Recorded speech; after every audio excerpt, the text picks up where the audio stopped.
Bon bah ça y est, on se retrouve. Je vais vous présenter enfin la Twingo.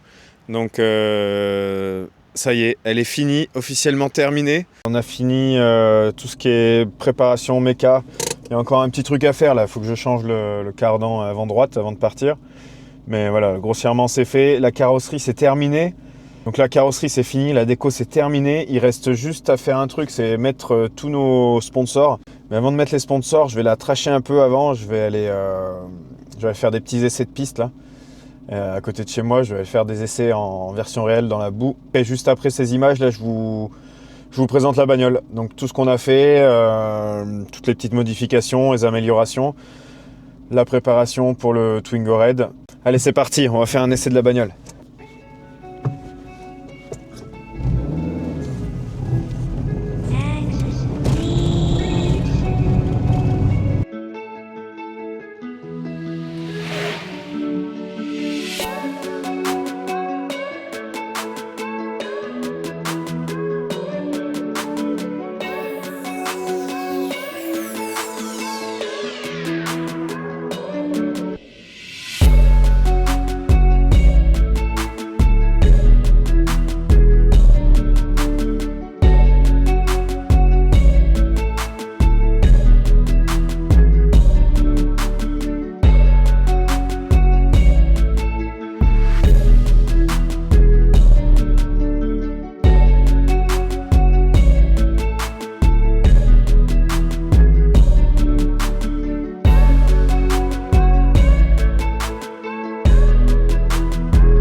Franchement, ça se conduit super bien là sur les pistes. Oh, oh vache.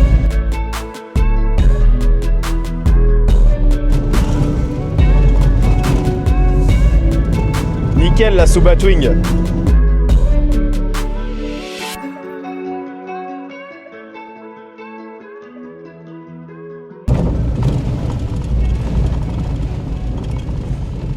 Hop là. Bon, en tout cas, ça va super bien là dans les chemins. Ça touche pas, il n'y a pas trop de bruit parasite, il y a vite fait derrière, là ça claque l'aménagement. Je pense qu'il y a aussi une plaque, celle qui est sous le réservoir, qui fait un peu un sale bruit. Mais franchement, c'est nickel.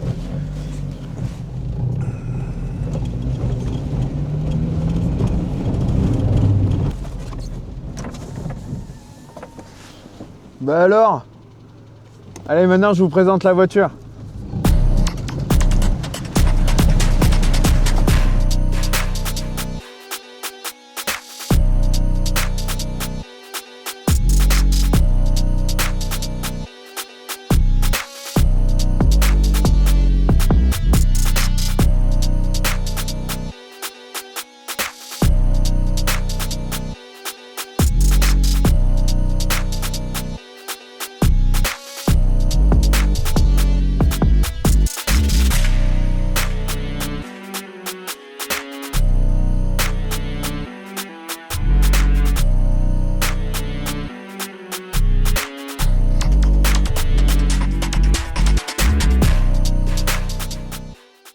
Bon bah ça y est, on se retrouve. Je vais vous présenter enfin la Twingo. Donc ça y est, elle est finie, officiellement terminée. Il reste juste un cardan avant droit à remplacer. Là, j'ai commandé ça ce matin là. On est à 3 semaines du départ. Demain après-midi, j'ai rendez-vous pour la mise en place des stickers des sponsors. Donc voilà, ça y est, je vais enfin vous la montrer, la voiture. Et donc donc je l'ai lavé. J'ai vu que je pensais à ça quand t'as dit que t'allais la montrer. Bon, ouais. Bon bah ça y est. Non, arrête. Bon, vous allez enfin la voir. Fini, terminé. Bon, on l'a essayé cet après-midi. Là, je suis parti avec un pote. On est parti l'essayer dans les pistes. Donc, je l'ai nettoyé un peu avant de vous la montrer. Bon, du coup, je l'ai un peu nettoyé avant de la montrer quand même. Et voilà. Donc, ça y est, elle est terminée. Voilà, c'est fini. Je vois que le capot, il est pas fermé. Attends. Ok.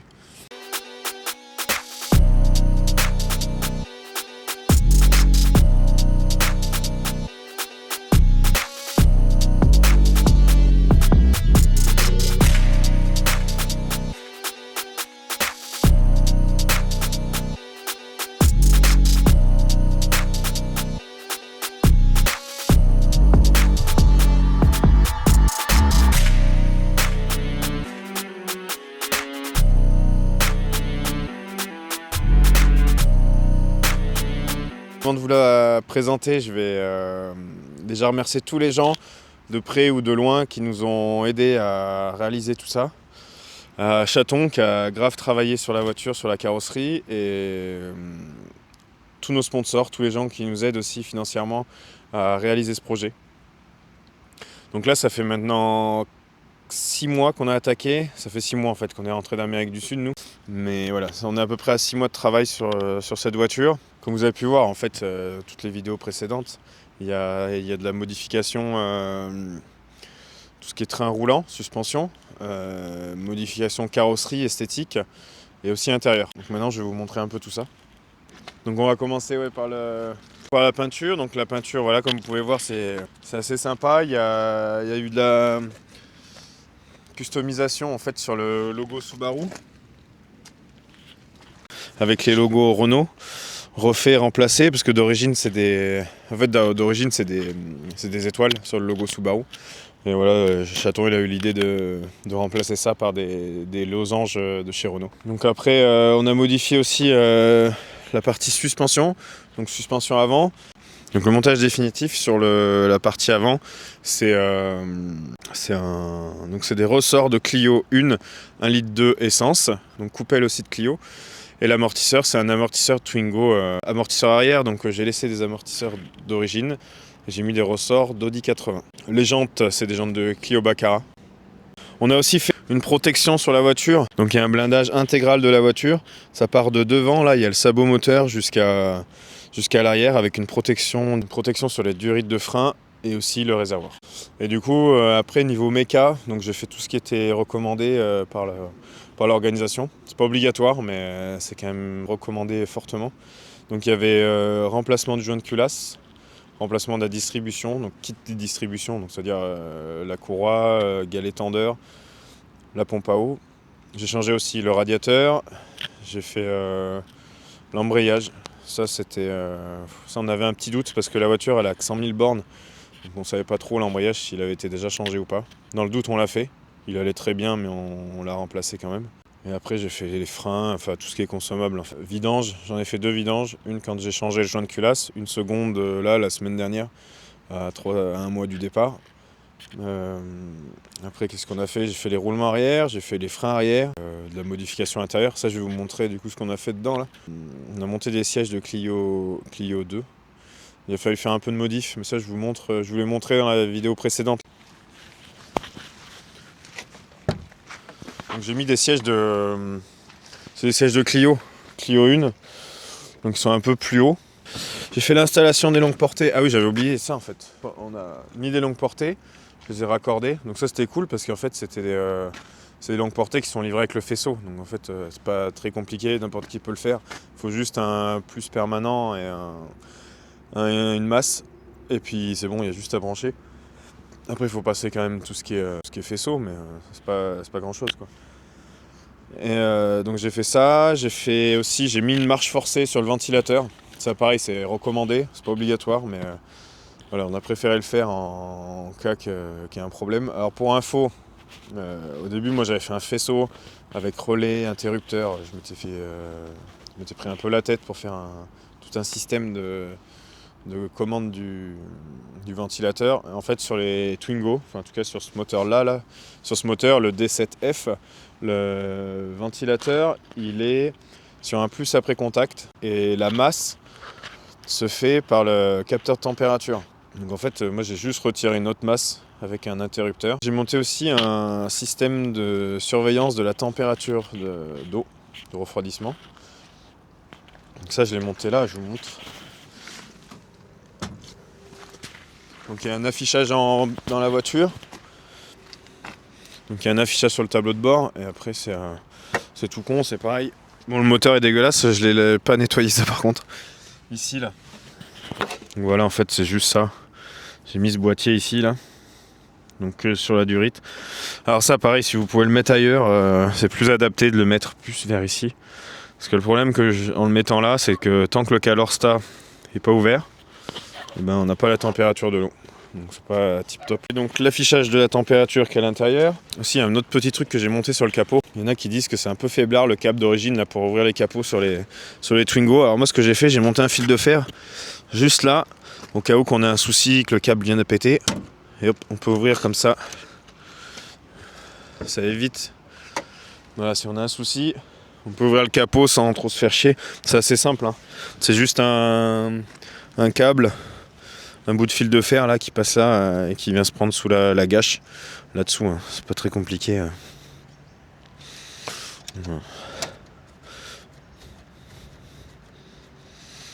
Donc voilà.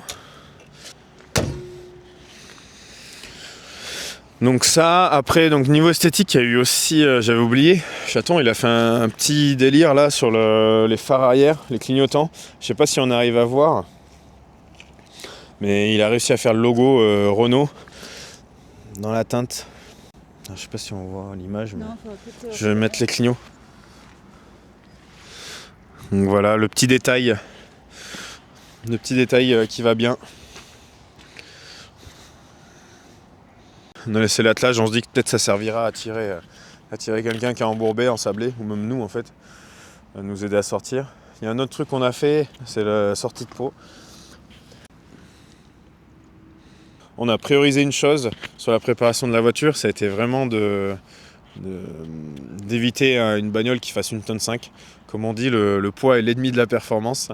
Donc on a préféré limiter le poids total vraiment parce que la voiture fait que 58 chevaux. Lui mettre une charge pas possible, c'est contre-productif. En fait, ça sert à rien de partir avec trop de matos. Un constat qu'on fait après tous les voyages qu'on a fait à travers le monde, c'est le poids, en fait, c'est vraiment l'ennemi. Quand on fait du franchissement, quand on fait du off-road, c'est vraiment... En plus, voilà, ce sera plus facile à pousser.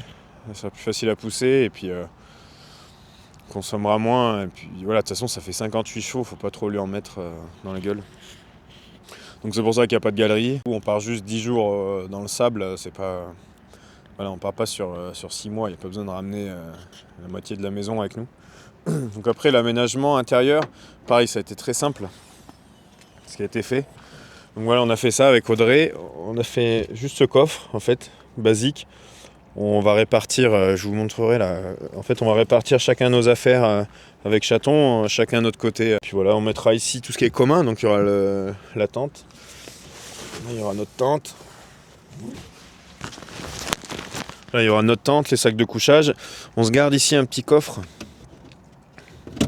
Dessous là, pour mettre les pièces. On va voir si tout n'est pas rempli, on mettra encore d'autres matériels. Mais voilà, principalement ici, ce sera pour les pièces de la voiture. On a l'appel, un petit compresseur. Là, pareil, c'est un petit compresseur basique. C'est un petit truc... Parce qu'on avait vu ça en Amérique du Sud, dégonfler dans le sable, c'est super efficace. Donc voilà, on mettra ici le matos, on descend des denrées alimentaires pour les restos du cœur, des fournitures scolaires après pour des petits au Maroc. Et après, donc il reste, c'est les roues de secours. Hop. Les roues de secours, voilà, en fait, on les a mis ici du coup. Les deux sont là, et les plaques désensablage, elles se retrouvent ici. Voilà. Ça, c'est les deux plaques de désensablage. Donc on a pris des des plaques en plastique, ça vaut une centaine d'euros la paire. Hein. D'ailleurs avec ça on peut pelleter en fait aussi. On peut s'en servir pour pelleter. Donc voilà. Ça c'est les accessoires qu'on a. Ce qui nous paraissait indispensable à prendre. Et donc regarde en fait les plaques, elles se glissent là derrière. Hop. Voilà derrière les roues. Les roues, on a pris pour les roues, on a pris des pneus neige. Les 2 roues de secours qu'on a, elles sont équipées en pneus neige. On a pris des pneus renforcés d'utilitaire, donc ça c'est valable pour les 6.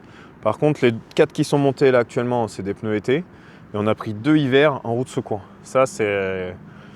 J'ai fait ce choix parce que je me dis si on se prend de la neige, j'aurai meilleur temps à remplacer les 2 roues avant. Je pense que ça ira plus vite que de se faire chier à chaîner et puis en plus sans trimballer des chaînes surtout quoi. Et les jantes pour les roues de secours sont en acier. Voilà, parce qu'en jante alu, si on en pète une là-bas, ça va être compliqué à réparer. Jante acier, ça se répare plus facilement. Donc voilà, on a les 2 roues de secours, c'est de la jante tôle en pneu neige. Donc du coup, les sièges, vu qu'on a les roues de secours derrière, on peut pas trop les reculer. Donc voilà, moi c'est limite. Mais je préférais perdre un peu de vent et pas me retrouver avec les roues qui nous gênent derrière. Je pense que l'emplacement où elles sont très bien. Elles sont attachées, s'il y a un choc, elles partiront pas quoi. Il n'y a pas de risque qu'on se les prenne nous dans la gueule devant, dans le dos. Ça c'est une cagoule. Ça c'est une cagoule. J'ai pris ça. C'est pour dans le désert en fait pour la poussière. Je me suis pris ça en fait pour pas avoir toute la poussière dans la gueule quoi. Donc voilà. Il y a ici en fait il y a ça aussi à l'intérieur là qu'on a fait. Toute la partie commande pour les longues portées. Donc là c'est pour les longues portées, donc là il y a des prises USB et là c'est l'interrupteur pour le ventilo, pour la marche forcée du ventilateur. Donc voilà, il y a 2-3 trucs à faire encore, à régler. Ça les boutons on les a, faut que je les colle. Voilà. En tout cas c'est tout petit, hein. C'est vraiment, faut optimiser. Hein. Là aménagement d'une voiture comme ça, c'est pour moi je suis 1m90, même si la Twingo il y a de la place, là on est serré quoi.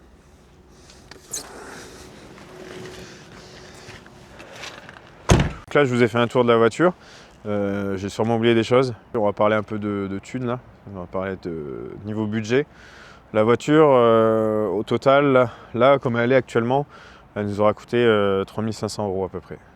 Donc il y a 1000 € de voiture, juste la voiture seule, la carte grise plus le contrôle technique, on était à 1000 € de budget et après on est parti sur... il y a bien 1500 € de pièces mécaniques, mais c'est vrai que la peinture a été offerte. Et tout ce qui est main d'œuvre, on ne le paye pas en fait. La mécanique, c'est moi qui l'ai faite. Et tout ce qui est peinture, c'est Chaton qui fait. Les adhésifs, c'est pareil, c'est lui qui les a fait. Pour les adhésifs des sponsors, ça sera un de nos sponsors d'ailleurs qui nous les fait. Là demain, je vais aller coller chez lui. Là. Après, il a fallu acheter les tôles de protection. Ils vendent sur le site du Twin Red, ils vendent des tôles qui sont déjà prêtes avec structure pour poser les plaques. Il y a les plaques, il y a la structure, tout est prêt. Nous on a fait le choix de les faire nous-mêmes, ça nous a coûté quand même bien moins cher. Nous ça nous a coûté en ferraille 120 € et quelques après-midi quand même de travail. Après tout ce qui est accessoires, les plaques des ensablages, le compresseur. Et du coup il y a aussi 300 € de pneus. Donc voilà, tout cumulé on est environ à 3000 €. Donc plus l'inscription, plus les petits frais qu'on va avoir sur place. L'inscription pour le Twin Red, elle inclut on va dire le bivouac. Donc le repas du soir, le repas du matin. Après tout ce qui est carburant, les frais mécaniques. S'il y a des pièces à remplacer sur la voiture, c'est nous qui allons payer. Ils ont une assistance mécanique, mais si en cas de casse, une pièce défectueuse, c'est quand même nous qui payons Eux, ils ont une assistance avec un stock de pièces. En plus, c'est simple, hein, il y a 400 Twingo, donc ils ont que des pièces de Twingo. Ils ont des mécaniciens, ils ont tout un...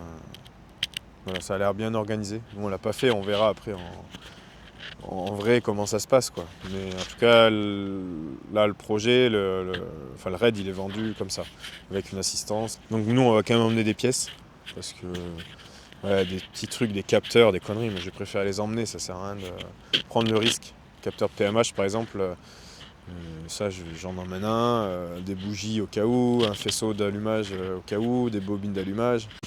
Et du coup, cet après-midi, donc j'ai pu faire les premiers essais un peu là en piste, un peu off-road avec la bagnole. Franchement, c'est super concluant. Moi, je suis assez satisfait quand même de ce qu'on a réussi à faire cet après-midi.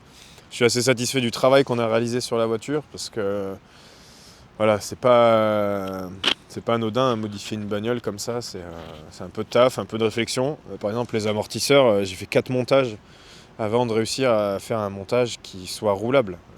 Et à chaque fois, c'est des heures et des heures de boulot pour avoir un résultat, quoi. Mais en tout cas, voilà, la voiture reste confortable sur la route. En piste, ça va, il y a un petit claquement au niveau des amortisseurs. Donc maintenant, on est à 3 semaines du départ, on va finaliser un peu les préparatifs. Il y a 2-3 conneries maintenant, 2-3 choses à gérer, préparer nos sacs, finir donc les sponsors, mise en place des sponsors. Et voilà, après ça sera le départ. Je pense que les prochaines vidéos, donc la prochaine vidéo, ça sera le Twingo Red, cette fois le départ pour de vrai. Et voilà, on espère que ça va bien se passer, que la voiture va tenir le coup. Mais bon, il n'y a pas de raison, on a mis toute notre énergie, on a mis le maximum de notre énergie pour cette voiture, on s'est bien donné là.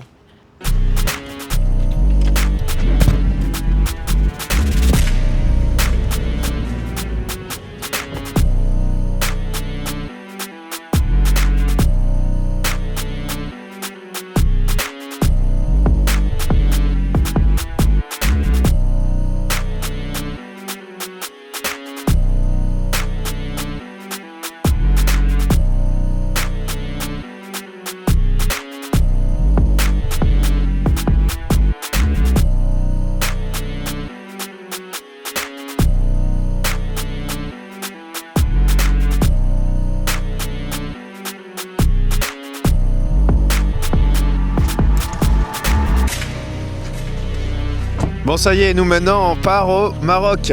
Allez, c'est parti. Allez, c'est parti, on part au Maroc. Il n'y a plus de batterie, il faut aller recharger les micros.